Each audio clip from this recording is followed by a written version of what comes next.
Visite audio-descriptive d'œuvres permanentes de la collection du MRAC Occitanie, Musée régional d'art contemporain à Sérignan.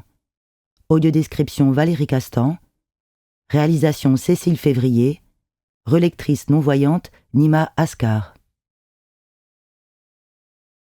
Rotation de Daniel Buren.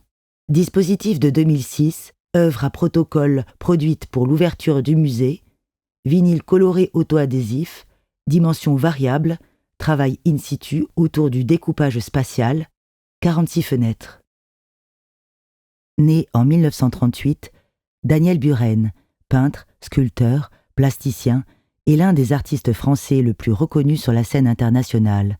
Il dit qu'il vit et travaille in situ.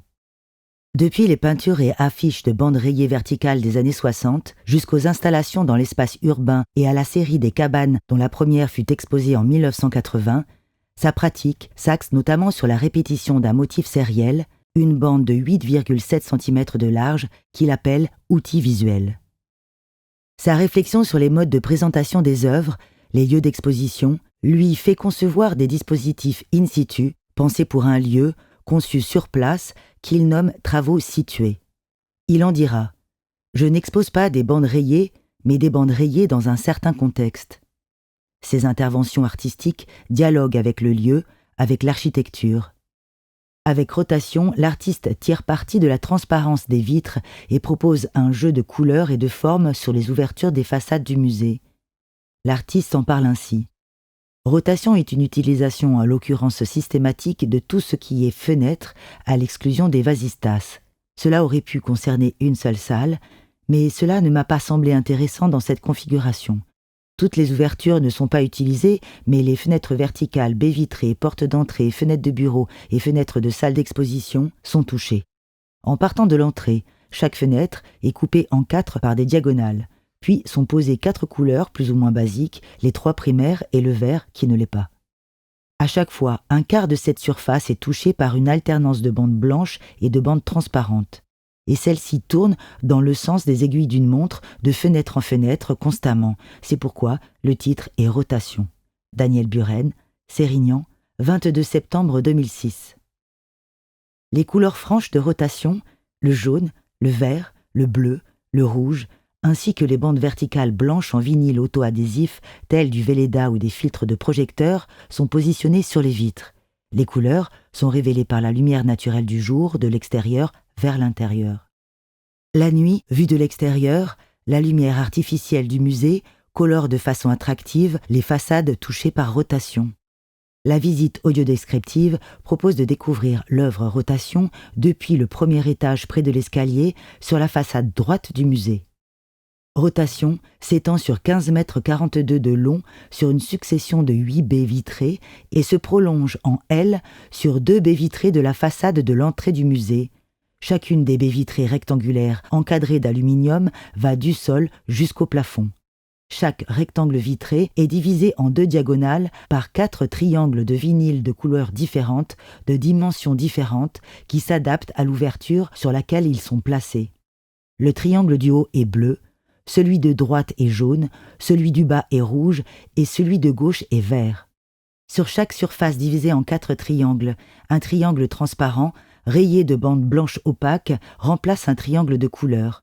Les bandes d'une largeur de 8,7 cm, motif sériel de Daniel Buren, sont parallèles et de différentes hauteurs.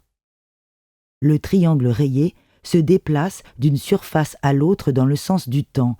Il remplace le triangle jaune de droite, le triangle rouge du bas, le triangle vert de gauche, le triangle bleu du haut, et ainsi de suite dans un mouvement de rotation.